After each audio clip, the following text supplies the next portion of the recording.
All right, Logandale, back again. This is the third video in this series about finding slope. I did previous two videos, finding slope from a graph, finding slope from 2 points, using 2 points, and now finding slope from an equation. So, what's the equation? Here it is. Y equals mx plus b. You've seen it over and over and over again, a lot this week, probably more than you care to, but as we said this week, if you understand this principle, this idea in algebra, it will help you for a long time to come. The rest of junior high, all through high school and beyond. You need to know it. It's very helpful. So what is this equation? What makes it up? Here it is. Y equals mx plus b. The y and the x, that represents a point. Okay? In the equation, that's a point. The x and the y. It also means y is the total of something, right? X is what you are manipulating the slope by to get to that total. So, x and y, that's a point, x and y. M, that's the slope. It's the rise over run. The rise over the run, okay? And b is the y-intercept. That's the exact point where a line crosses, intersects with the y-axis, the vertical axis. Where does that line cross that axis, okay? And that is when x is 0.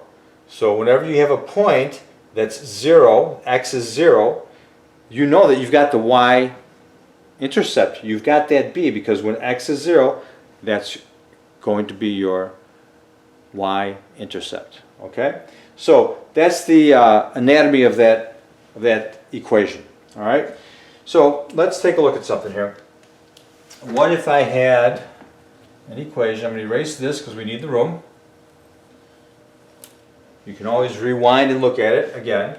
All right. So let me grab an equation or two here to illustrate how we can find the slope. All right. So if I have an equation that is simply this: y equals negative 5 over 2x minus 5. And I want to find the slope. Well, let's look at it. This is a y point. That's the x of the point. That's the y-intercept. Here's your slope right here. It's the m. Simple. Slope equals negative 5 over 2. Straightforward. You don't have to do anything. It's right there, right in front of you. The slope is negative 5 over 2. That means for every rise of 5, you're going over 2. And again, you got a line that's going to be something like this. You go up 5 over 2, 5 over, 5 up, 2 over. It's a negative, so it's going to be going to the left. Okay? Pretty basic, pretty simple. Okay.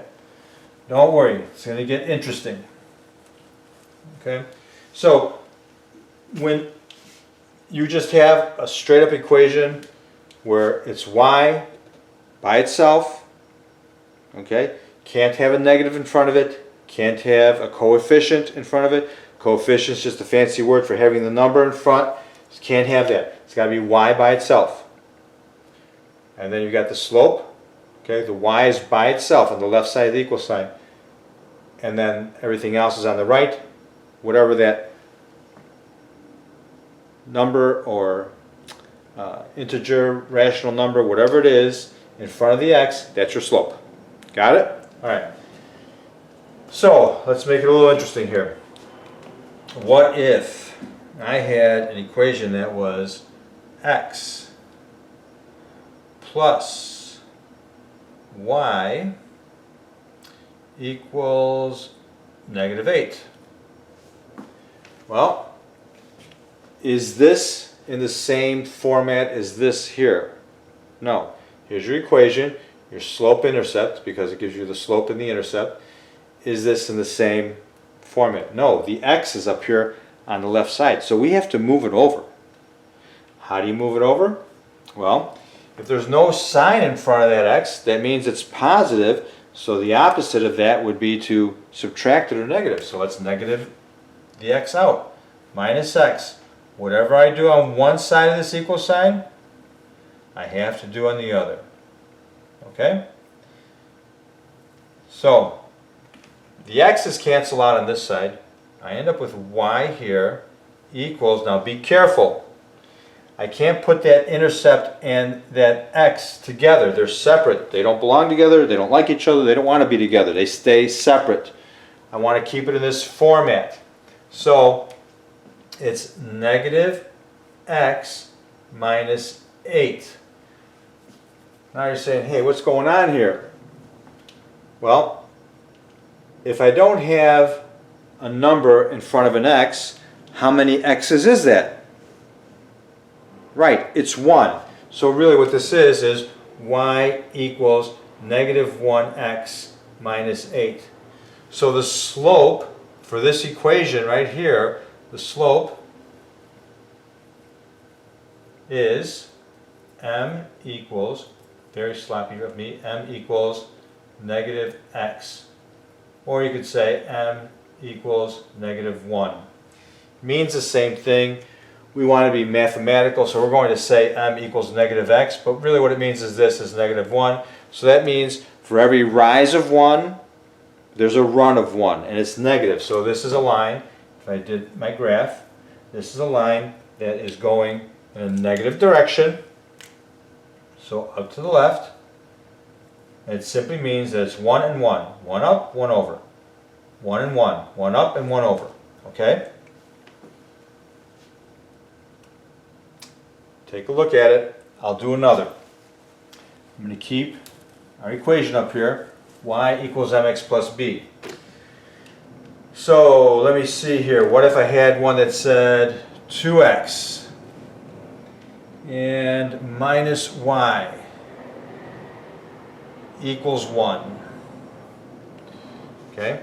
It's not in this form. It's not y equals mx plus b. The x is on the wrong side, so we have to get that x over to the right side. So there's no sign in front of this 2x, which means it's positive. Opposite would be negative. Subtract it. I'm moving the whole thing over, so it's going to be minus 2x.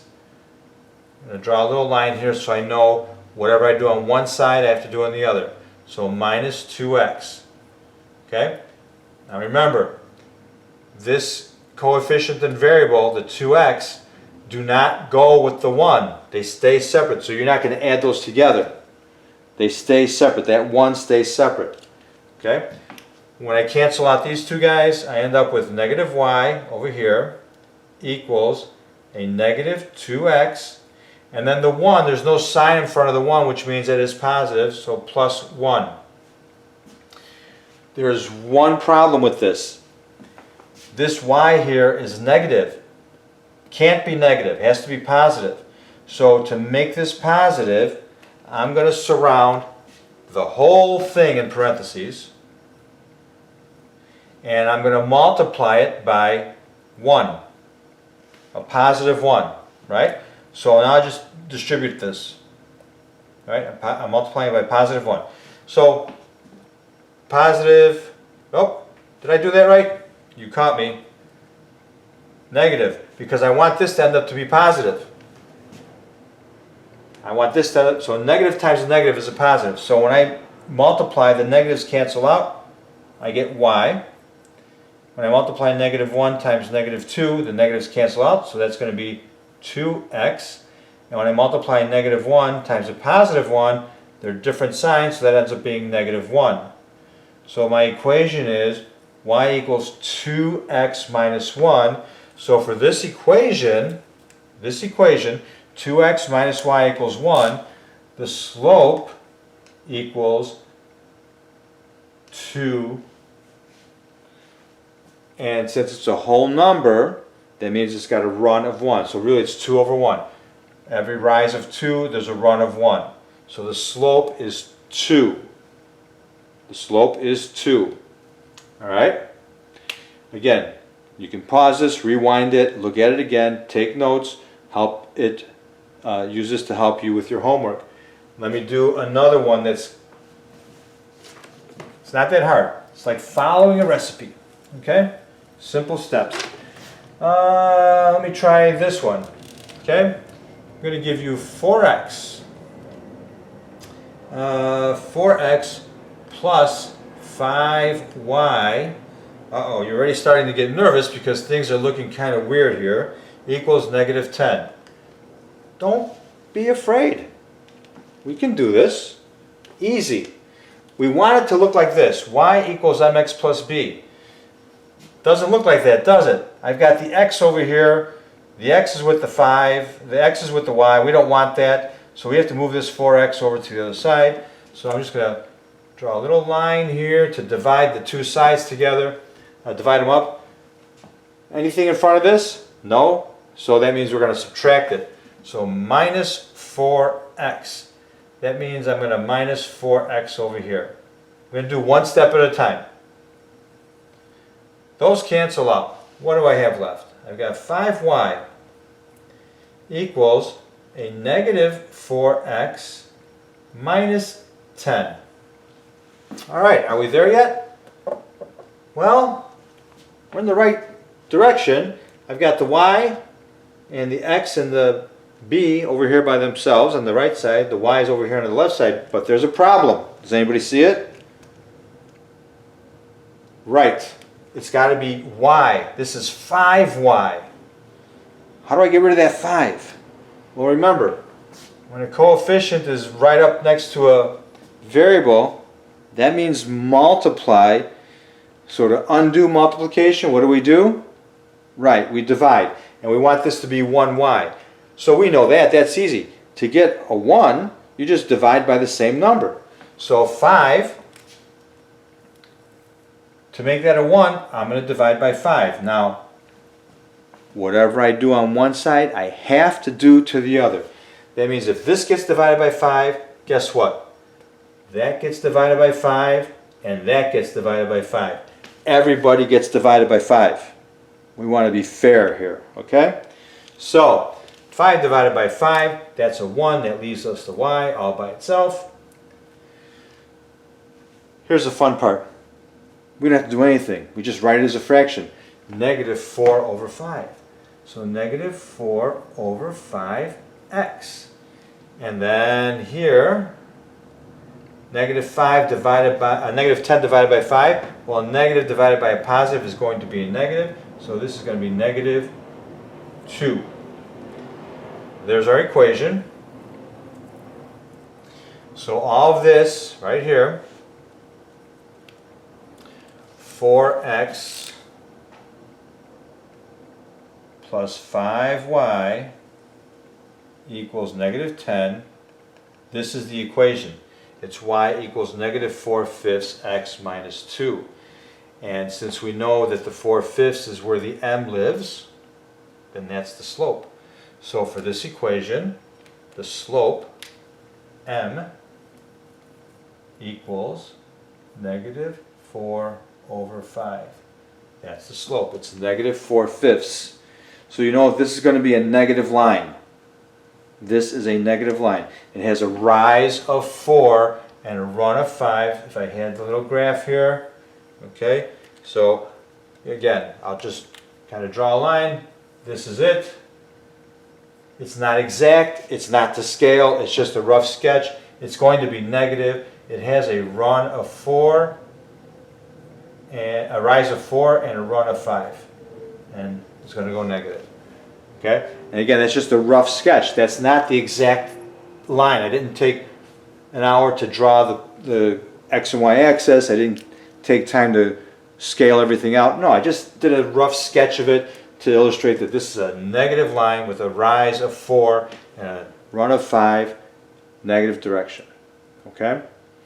I think this is enough. Go back and rewatch it. If you need more, see me, talk to myself, talk to Miss Bautista in class, and if this is too confusing, you don't get it, you need more help, we're there to help you. We're there to help you. And if this video helps you, let us know, and we'll put more on there. Encourage Miss Bautista to be up here on video. I'm sure she'd like it. Anyway, bye for now.